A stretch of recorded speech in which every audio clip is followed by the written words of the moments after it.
The ambush staff sergeant Marcus Rodriguez never expected his routine patrol through the dusty streets of Fallujah to become a fight for his life. The morning sun cast long shadows between the concrete buildings as his squad moved carefully through the neighborhood, checking for insurgent activity. The air was thick with tension and the smell of burning refuse from the previous night's raids. Rodriguez had been in Iraq for 8 months, leading his team through countless missions in one of the most dangerous cities in the country. At 28 years old, he was a seasoned soldier who understood the risks but never let fear control his decisions. His team trusted him completely, and he carried that responsibility like a heavy weight on his shoulders. The patrol started like any other. They moved house to house, talking to locals and gathering intelligence about possible weapons caches in the area. The residents were mostly friendly but cautious, knowing that cooperation with American forces could make them targets for extremist groups. Rodriguez spoke decent Arabic, which helped build trust with the families they encountered. As they turned onto a narrow street lined with 2-story buildings, Rodriguez felt something was wrong. The usual sounds of daily life were missing. No children playing, no vendors calling out their wares, no women hanging laundry from windows. The silence was deafening and his instincts screamed danger. He raised his hand to signal his team to stop, but it was already too late. The crack of rifle fire erupted from multiple directions, and Rodriguez felt the first bullet tear through his shoulder, spinning him around. More shots followed in rapid succession, and he counted at least 6 different weapons firing at once. His team scattered for cover behind a burnt-out car and a low concrete wall. The insurgents had chosen their ambush site perfectly. They were positioned in windows and on rooftops, creating a deadly crossfire that trapped the American patrol in the middle of the street. Rodriguez tried to return fire while calling for backup on his radio, but another bullet caught him in the leg, dropping him to the ground behind a pile of rubble. Blood soaked through his uniform as more rounds found their mark. He felt bullets pierce his chest, his arm, and his abdomen. Each impact felt like being hit with a sledgehammer, and the pain was overwhelming. Despite his training and experience, Rodriguez realized with growing horror that this might be the end. His team members were also taking heavy fire, but they kept shooting back, trying to create enough cover for everyone to retreat. Rodriguez could hear them calling his name, but his vision was starting to blur from blood loss. He pressed his hand against the worst wound in his chest, feeling warm blood seeping between his fingers. The gunfight seemed to last forever, but it was probably only 15 minutes before the insurgents began to withdraw. They had achieved their goal of inflicting casualties and creating chaos before disappearing back into the maze of streets and buildings that made up their neighborhood stronghold. When the shooting finally stopped, Rodriguez lay motionless in the dirt, his uniform soaked with blood from multiple wounds. His team rushed to his side, applying pressure bandages and calling desperately for a medical evacuation helicopter. They counted 14 separate bullet holes in his body, and he was barely breathing. The medics arrived 20 minutes later, working frantically to stabilize Rodriguez before loading him onto the helicopter. As they lifted off toward the military hospital, one of the medics shook his head grimly. He had seen thousands of casualties during his deployment, and Rodriguez's injuries were among the worst he had ever encountered. At the hospital, doctors worked for hours trying to save Rodriguez's life. They removed bullets from his chest, abdomen, and limbs while giving him multiple blood transfusions. His heart stopped twice on the operating table, but they managed to restart it both times. When they finally finished surgery, the lead doctor told the other medical staff that Rodriguez probably would not survive the night. The bullet wounds had caused massive internal damage. His liver was torn, one lung was punctured, and several major blood vessels had been severed. Even if he somehow survived, the doctors expected him to have permanent disabilities that would end his military career and change his life forever. Rodriguez spent the next day unconscious in intensive care, connected to machines that helped him breathe and monitored his vital signs. His wife Sarah received the terrible phone call at their home in Texas, and she immediately flew to Germany, where seriously wounded soldiers were treated at a major military medical center. News of the ambush spread quickly through Rodriguez's unit and the wider military community. His fellow soldiers held vigils and prayed for his recovery, but most privately believed they were preparing to attend a funeral.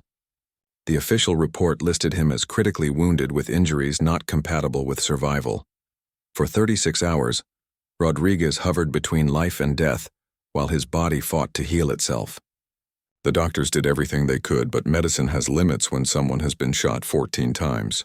They prepared his family for the worst while continuing to provide the best care possible under the circumstances. Fighting for life, the second day brought no improvement in Rodriguez's condition. His body temperature remained dangerously low, and his blood pressure continued to drop despite the doctor's best efforts. The machines surrounding his bed beeped constantly, monitoring every heartbeat and breath as his family maintained their bedside vigil. Sarah Rodriguez sat beside her husband's bed, holding his cold hand and talking to him even though he could not respond. She told him about their young daughter's first steps, about the letters arriving from friends back home, and about how much everyone was praying for his recovery. The doctors had explained that patients in comas sometimes could hear familiar voices, and she refused to stop trying to reach him. The medical team faced a difficult situation. Rodriguez had lost enormous amounts of blood, and his organs were struggling to function after the trauma of multiple gunshot wounds. They had done 3 separate surgeries to repair damaged tissue and remove bullet fragments, but infection was now setting in. His white blood cell count indicated his immune system was overwhelmed. Dr. Jennifer Walsh, the lead trauma surgeon, had 20 years of experience treating combat casualties. She had seen soldiers survive incredible injuries and others die from wounds that seemed less serious. Medicine was both an art and a science, and sometimes the human will to live made the difference between recovery and death. Rodriguez's case was complicated by the number and location of his wounds. The bullets had created a spider web of internal damage that was difficult to repair completely. Every time the surgical team fixed one problem, they discovered another issue that needed immediate attention. It was like trying to repair a house while it was still collapsing. On the second night, Rodriguez's condition took a turn for the worse. His kidney function began to fail, and fluid started building up in his lungs. The doctors considered putting him on dialysis, but his blood pressure was too unstable for the procedure. They increased his medications and prepared his family for the possibility that he might not see another sunrise. Sarah refused to leave his side, sleeping in a chair next to his bed and eating meals from the hospital cafeteria. Military chaplains visited regularly, offering prayers and emotional support during the darkest hours. Other family members arrived from across the country, creating a constant presence of love and hope around Rodriguez's bedside. The nurses worked around the clock to monitor Rodriguez's vital signs and adjust his treatment as needed. They turned him regularly to prevent bed sores, cleaned his wounds to prevent infection, and carefully managed the complex array of medications keeping him alive. Each nurse had their own stories of patients who surprised everyone by recovering from seemingly impossible injuries. Meanwhile, back in Fallujah, Rodriguez's unit was still processing the emotional impact of the ambush. His squad members blamed themselves for not detecting the trap earlier, even though military investigators determined that the insurgents had planned the attack perfectly. Combat is unpredictable, and sometimes even the best soldiers find themselves in situations beyond their control. The insurgents who carried out the ambush had disappeared back into the civilian population, making it almost impossible to track them down. Intelligence analysts studied every detail of the attack, looking for patterns that might help prevent similar incidents in the future. They interviewed witnesses and examined the attack site, but the perpetrators had covered their tracks well. Rodriguez's commander, Lieutenant Colonel James Peterson, visited the hospital whenever his duties allowed. He had lost soldiers before, but Rodriguez was special. The young sergeant had shown exceptional leadership skills and genuine care for his team members. Peterson had been planning to recommend him for promotion before the ambush changed everything. As the second day ended, Rodriguez's vital signs remained critically unstable. His heart rate was irregular, his breathing was labored even with machine assistance, and his brain showed minimal activity on monitoring equipment. The doctors privately discussed whether they should begin preparing his family for end-of-life decisions. But somewhere deep inside Rodriguez's unconscious mind, a spark of determination continued to burn. His body was broken, but his spirit remained undefeated.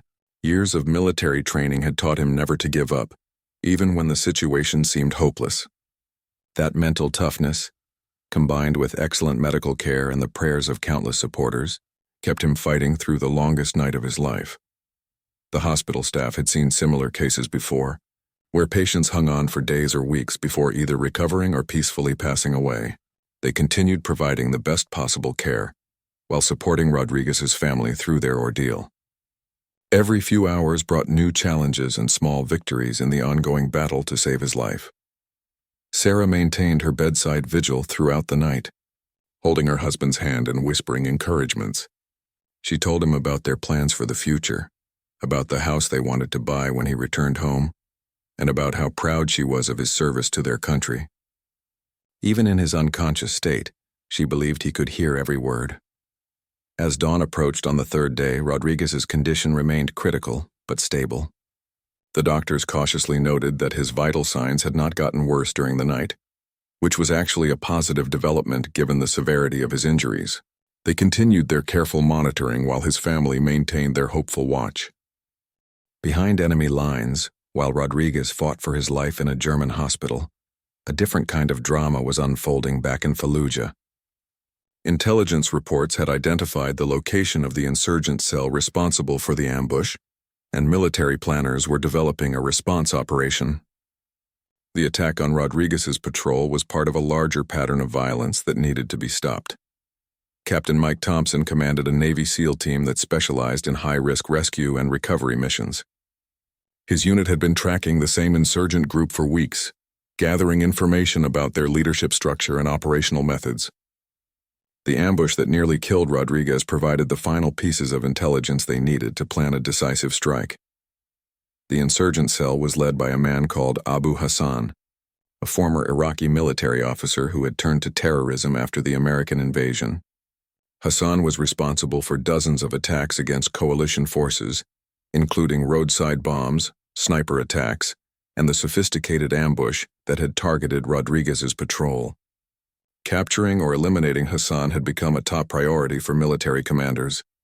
Thompson's SEAL team had been preparing for this mission for 3 weeks, studying satellite photographs and interviewing local sources who could provide information about Hassan's compound. The target building was located in one of Fallujah's most dangerous neighborhoods, surrounded by narrow streets and multi-story buildings that provided excellent defensive positions for insurgents. The compound itself was a 2-story concrete building with high walls and a single entrance that could be easily defended. Intelligence indicated that Hassan kept several hostages inside, including 2 Iraqi civilians who had been accused of cooperating with American forces. Any rescue attempt would need to be executed perfectly to avoid casualties among the innocent prisoners. Thompson's team consisted of 8 highly trained operators, each with specialized skills in urban combat, explosive breaching, and hostage rescue. They had worked together for 2 years and trusted each other completely. Every man understood that this type of mission carried enormous risks, but they also knew that allowing Hassan to continue his operations would cost more American lives. The mission planning took place in a secure facility outside Fallujah, where the SEALs studied floor plans and rehearsed their assault multiple times. They used a mock-up of Hassan's compound to practice their entry techniques and coordinate their movements. Every detail was planned and rehearsed until the team could execute the mission in complete darkness. Thompson knew that timing would be critical. Intelligence indicated that Hassan usually met with his top lieutenants around midnight, making that the optimal time to catch the maximum number of targets in one location. The SEALs would have to approach the compound without being detected, breach the defenses, and neutralize all threats before Hassan could escape or harm his hostages. The weapons and equipment selection required careful consideration. The team needed enough firepower to overcome potentially heavy resistance, but they also had to move quickly and quietly through urban terrain. Each SEAL carried specialized gear including night vision goggles, silenced weapons, explosive charges, and communication equipment that would allow them to coordinate with supporting units. Weather conditions on the night of the mission were ideal, with no moon and heavy cloud cover that would help conceal the team's approach. Thompson led his men through the darkened streets of Fallujah, moving carefully to avoid detection by insurgent lookouts who were known to monitor American patrol routes. The team reached their observation position at 11:30, giving them time to confirm that Hassan was indeed inside the compound. Through thermal imaging equipment, They could see multiple heat signatures moving around inside the building. Intelligence sources had provided accurate information about the target's location and activities. At exactly midnight, Thompson gave the signal to begin the assault. 2 SEALs moved to the compound's rear wall, while the others prepared to breach the main entrance. The plan called for simultaneous entry from multiple directions to prevent Hassan and his associates from mounting an organized defense or harming their hostages. The explosive charges detonated simultaneously, blowing holes in both the front door and the rear wall. The SEALs poured through the openings with practiced precision, using their night vision equipment to navigate through the smoke and darkness. Gunfire erupted immediately as Hassan's guards tried to defend their positions. Thompson led the assault team through the main entrance while his second-in-command took the rear team up a staircase toward the second floor. The fighting was intense but brief, with the SEALs' superior training and equipment giving them a decisive advantage. Within minutes, they had secured the ground floor and were moving toward Hassan's location. Hassan himself was found in an upstairs room, along with 2 of his top lieutenants and detailed plans for future attacks against American forces. The insurgent leader tried to destroy documents when he heard the assault beginning, but the SEALs reached him before he could eliminate all the intelligence materials. The 2 Iraqi hostages were found locked in a basement room, frightened but unharmed. They had been held captive for 6 days and were scheduled to be executed the following morning, as a warning to other potential American collaborators. Their rescue was an unexpected bonus that made the dangerous mission even more worthwhile. As Thompson's team prepared to evacuate with their prisoners and captured intelligence, they had no idea that their mission would soon intersect with Rodriguez's story in an unexpected way. The documents they had seized contained information that would lead to an even more dangerous rescue operation, one that would test their skills and courage to the absolute limit. In the German hospital, Rodriguez's condition had stabilized somewhat by the 3rd day, though he remained unconscious and critically injured. The doctors cautiously optimistic that he might survive, though they warned his family that recovery would be a long and difficult process. Sarah continued her bedside vigil, reading him letters from fellow soldiers and talking about their life together back home. Meanwhile, Captain Thompson and his SEAL team were examining the intelligence materials they had captured during their raid on Hassan's compound. Among the documents was a detailed map showing locations throughout Fallujah where insurgents held American prisoners. One location, marked with urgent notations in Arabic, contained information that made Thompson's blood run cold. The documents revealed that Sergeant First Class David Chen, Rodriguez's team member who had been listed as missing in action after the ambush, was still alive. Chen had been captured by insurgents during the chaotic firefight and was being held in a basement facility in one of Fallujah's most dangerous districts. The intelligence indicated that he had been severely wounded during his capture and was in critical condition. Chen was Rodriguez's closest friend in the unit, a combat medic who had served 3 tours in Iraq and Afghanistan. During the ambush, Chen had been trying to reach Rodriguez when insurgents surrounded him. His fellow soldiers had searched frantically for him after the attack, but found no trace. The military had eventually declared him missing and presumed dead. The captured documents showed that Chen was being held by a different insurgent cell, one that specialized in interrogating captured American soldiers before executing them on video for propaganda purposes. According to the intelligence, Chen had been wounded in the leg and abdomen during his capture but was refusing to cooperate with his captors despite brutal treatment. Thompson immediately contacted his commanding officer to report the discovery. The intelligence was less than 72 hours old, which meant Chen might still be alive, though time was running short.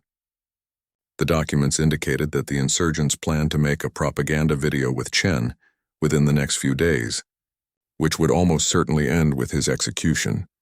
The facility where Chen was being held was even more heavily defended than Hassan's compound had been.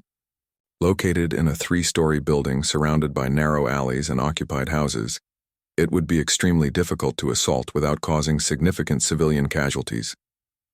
The insurgents had chosen the location specifically because they knew American forces would hesitate to attack such a populated area. Thompson's team had just completed one extremely dangerous mission, but they volunteered immediately for this new operation. Military protocol suggested waiting for additional intelligence and planning time. But everyone understood that Chen probably did not have days or weeks to spare. If they were going to save him, they needed to act quickly. The mission planning had to be compressed into just 18 hours. Thompson and his men studied satellite imagery and consulted with local intelligence sources who could provide information about the building's layout and the insurgents' daily routines. Unlike Hassan's compound, this target had multiple escape routes and hiding places that would make the assault much more complex. Dr. Walsh received an unexpected phone call from a military intelligence officer who wanted to discuss Rodriguez's medical condition. The officer explained that there might be an opportunity to rescue Rodriguez's missing teammate, but the mission would be extremely dangerous and the outcome uncertain. They wanted Rodriguez's family to understand the situation before proceeding. Sarah was torn between hope and fear when she learned about Chen's situation. She knew how close her husband and Chen had been, and she understood that Rodriguez would want everything possible done to save his friend. At the same time, she feared that a failed rescue attempt might result in Chen's immediate execution by his captors. The intelligence materials also revealed that Chen had been asking his captors about Rodriguez's condition, not knowing whether his friend had survived the ambush. The insurgents had told Chen that Rodriguez was dead, using the lie as a psychological weapon to break down the captured soldier's resistance. Chen's determination to honor his friend's memory was helping him endure the brutal interrogation sessions. Thompson's team began their final preparations as sunset approached on what would become their most challenging mission. They knew the odds were against them, but they also understood that leaving a fellow soldier in enemy hands was not an option. Every member of the team had volunteered for this assignment, knowing they might not return. The SEAL team's equipment was carefully selected for this urban rescue mission. They would need to move quickly through civilian areas without causing unnecessary destruction, then fight their way into a heavily defended building and locate Chen before his captors could kill him. The margin for error was essentially zero. As Rodriguez lay unconscious in his hospital bed, connected to machines that monitored his slowly improving vital signs, 8 Navy SEALs prepared to risk their lives to save his best friend. Neither Rodriguez nor Chen knew about the rescue attempt that was being planned, but their brotherhood forged in combat had set in motion a chain of events that would test the limits of military loyalty and courage. Thompson conducted a final briefing with his team as darkness fell over Fallujah. Intelligence indicated that Chen was being held in the building's basement, but the insurgents had at least 12 fighters defending the facility. The SEALs would be outnumbered and fighting in unfamiliar territory, but they had faced similar odds before and emerged victorious. The mission was scheduled to begin at 0200 hours, giving the team the maximum advantage of darkness while ensuring they could complete the operation before dawn. Thompson looked at each of his men, seeing the determination and professionalism that had made them elite soldiers. In a few hours, they would either bring Chen home or die trying. At 2 in the morning, Thompson's SEAL team moved through the darkened streets of Fallujah like shadows. Each man carried specialized equipment including night vision goggles, silenced weapons, and explosive charges designed for precise urban warfare. The team had rehearsed this mission until every movement was automatic, but they all knew that real combat rarely goes according to plan. The building where Chen was being held stood in the middle of a residential block, surrounded by houses where innocent families were sleeping. Thompson's biggest challenge was rescuing Chen without causing civilian casualties or creating a firefight that would endanger nearby residents. The insurgents had chosen this location specifically to complicate any rescue attempt.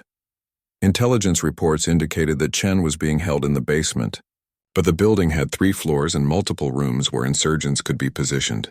The SEALs would need to clear the entire structure systematically while moving quickly enough to prevent Chen's execution. Every second would count once the assault began. Thompson divided his team into 2 groups.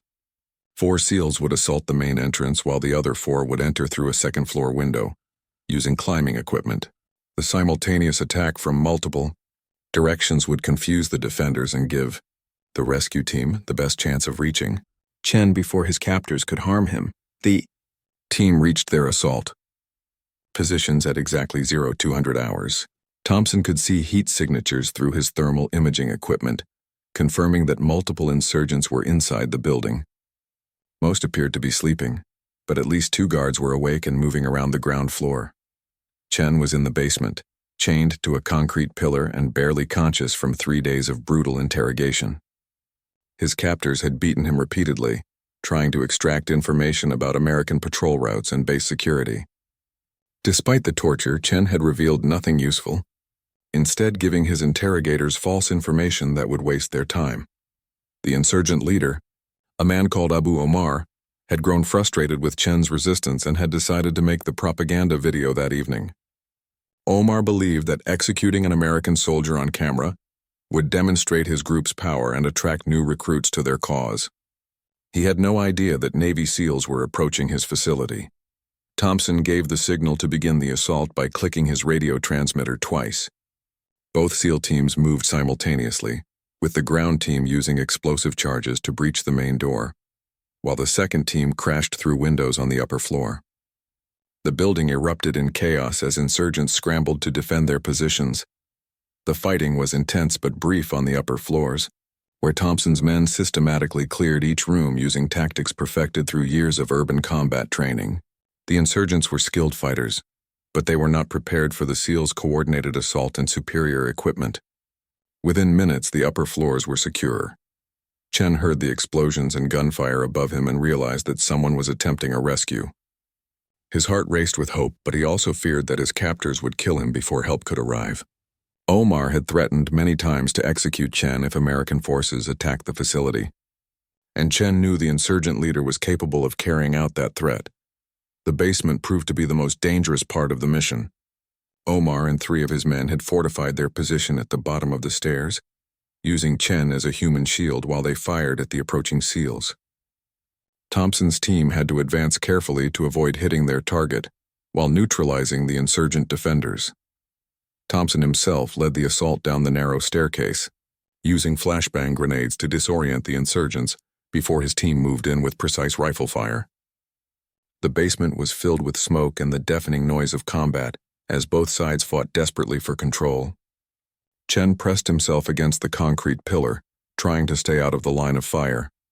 Omar made a fatal mistake when he abandoned his covered position to get a better shot at the advancing SEALs. Thompson's sniper, positioned at the top of the stairs, had been waiting for exactly that opportunity.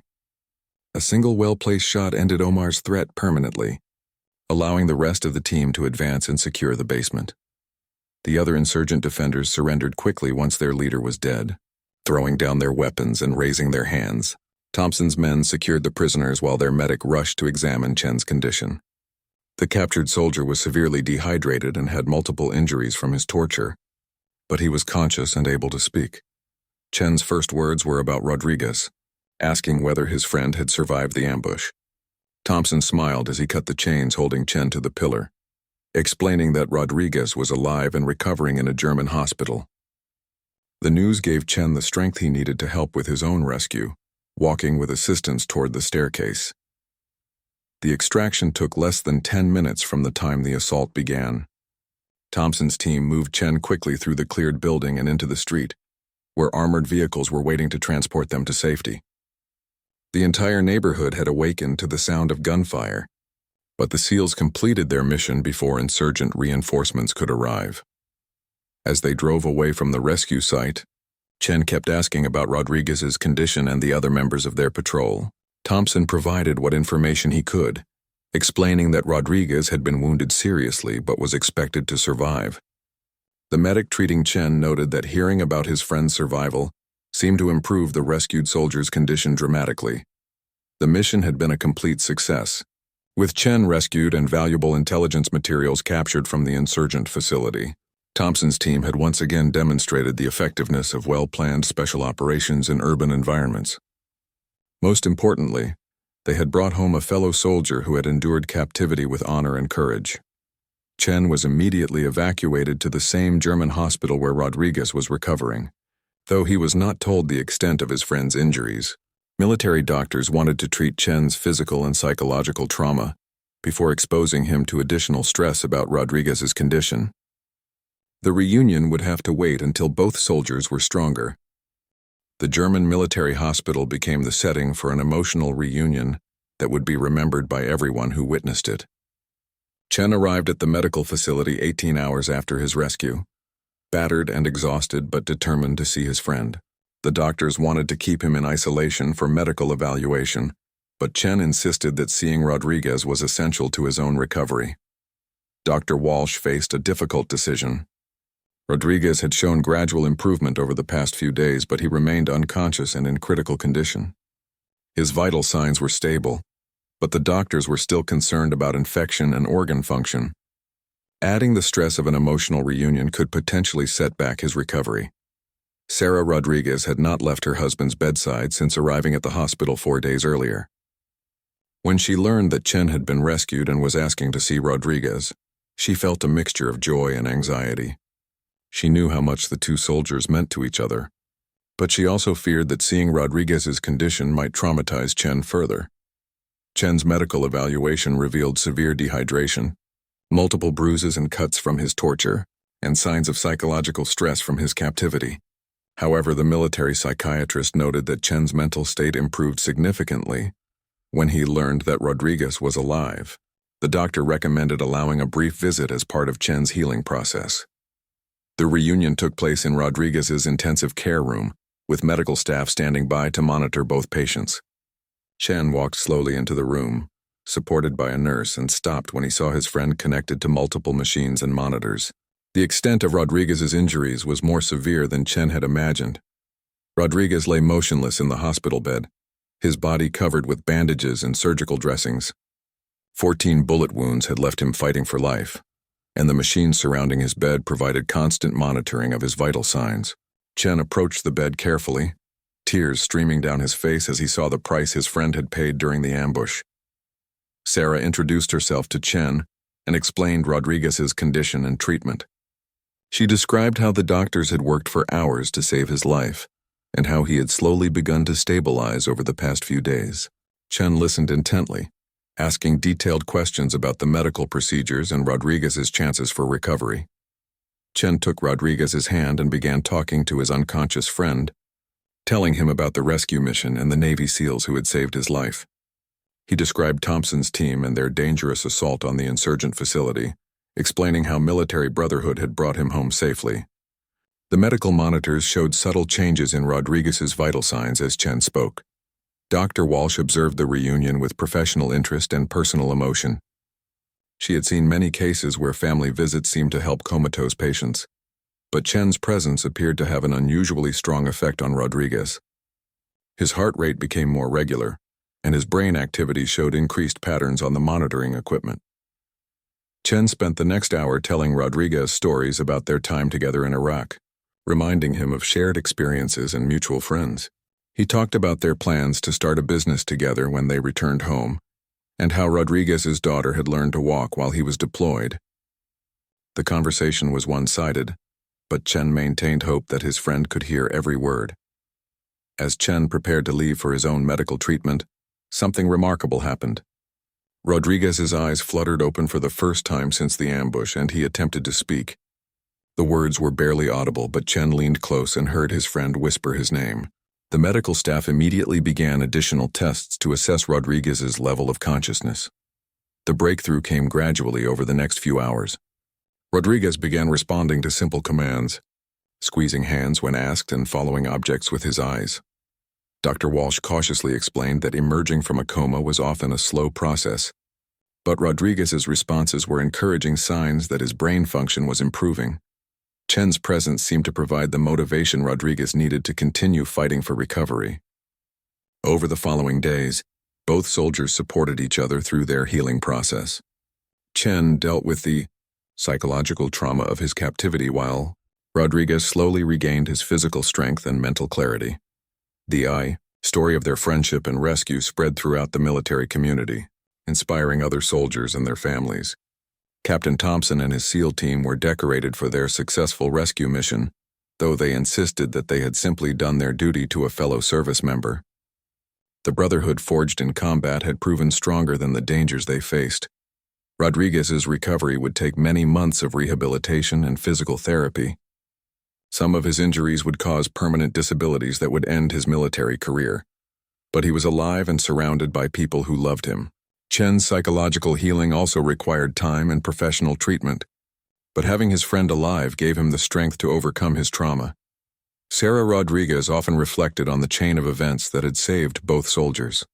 If Thompson's SEAL team had not captured the intelligence documents, they never would have known Chen was alive.